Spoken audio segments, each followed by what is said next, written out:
नमस्कार, मधूच किचनमध्ये आपले स्वागत। नेहमीप्रमाणेच आजची रेसिपी ही अगदी सोप्या पद्धतीने झटपट होणारी आहे।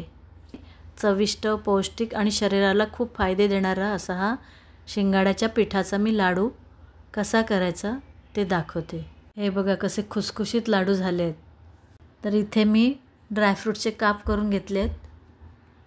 पाव वाटी डिंक घेतले, वेलची जायफळची पूड आहे, पाऊण वाटी गूळ घेतला आहे। मी गुळाचा वापर करणार आहे। वाटीभर तूप आहे आणि एक मोठी वाटी म्हणजे 200 ग्रॅम शिंगाड्याचं पीठ घेतलं आहे। एवढ्या कमी साहित्यात मस्त असे पौष्टिक लाडू बनले जातात। तर आता रेसिपीला सुरुवात करूया।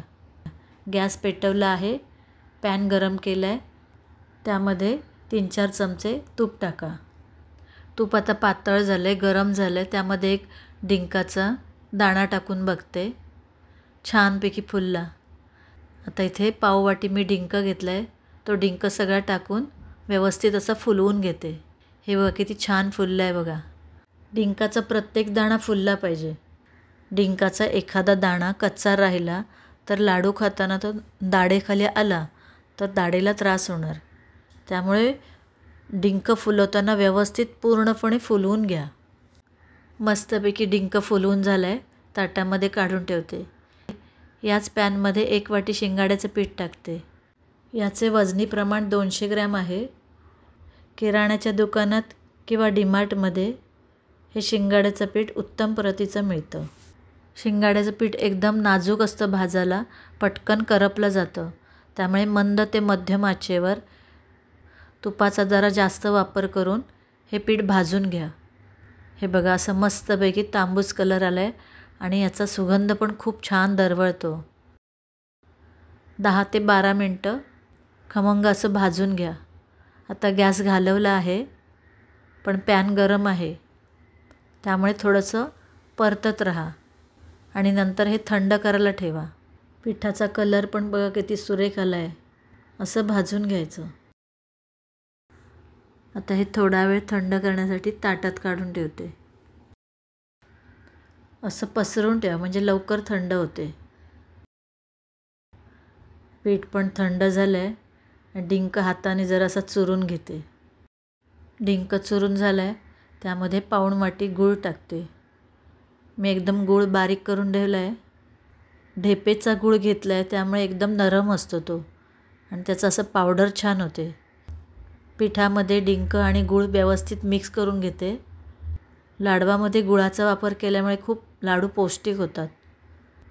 यामध्ये गूळ पावडर वापरली तरी चालेल। पिठामध्ये डिंक आणि गूळ व्यवस्थित मिक्स झालं आहे।